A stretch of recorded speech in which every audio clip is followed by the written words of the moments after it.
When did you get a DUI? I got my DUI about a year ago on April 4th of 2018. What happened when you were cited with a DUI, and how long were you in jail? I was asked to get in the cop car after failing the DUI road test. Went back to the station. I did a breath test and a blood test.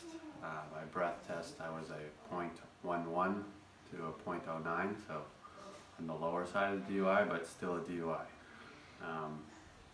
And I stayed in jail from about 11:45 p.m. until about 1 p.m. the next day.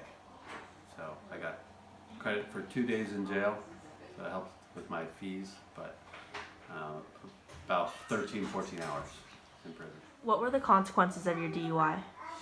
There were a couple consequences. I was pulled over in April. My license got suspended, hard suspension in July 1st of 2018. Could not drive at all for a month, and then I got a suspended license because I got signed up for my classes, and I had a license that I could drive to and from work or for work for 6 months until I got my regular license back, pending that I finish the classes and keep my SR22 insurance. The fine I got was, I think, about $2,200, but since I got credit for 2 days in jail, each day you get $500 credit, so my fine went down to $1,200 for my actual ticket for the DUI. I did pay for an attorney to handle the court process for me.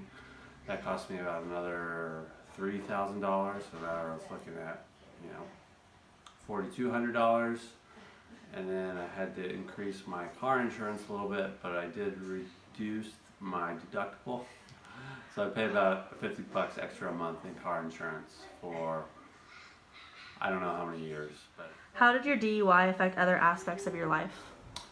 it definitely had an impact on other aspects. Personal life, not being able to drive for a month, having a wife and 2 kids, made a little bit of a burden for my wife for that month that I could not drive. Friends, just not really much of an impact there. When I got my DUI, I was with my friends that night. And I still do drink alcohol, but I have tried to be more careful. But overall, my friends were supportive and my family was supportive.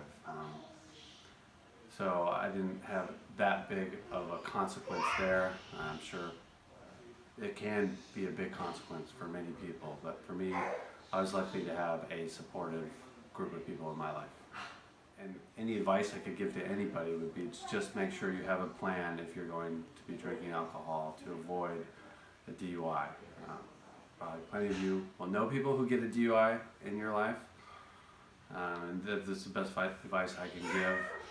And if anything I could do differently is just make sure I have a plan, and it doesn't hurt to drink a little less too. So 2.4 million teens drive intoxicated each month.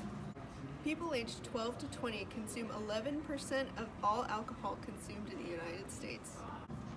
Car accidents are the #1 cause for death for teens in the United States. Male drivers are twice as likely to have a blood alcohol content above the legal limit. More than a third of fatal teen crashes involve alcohol. Every day, 28 people die as a result of drunk driving.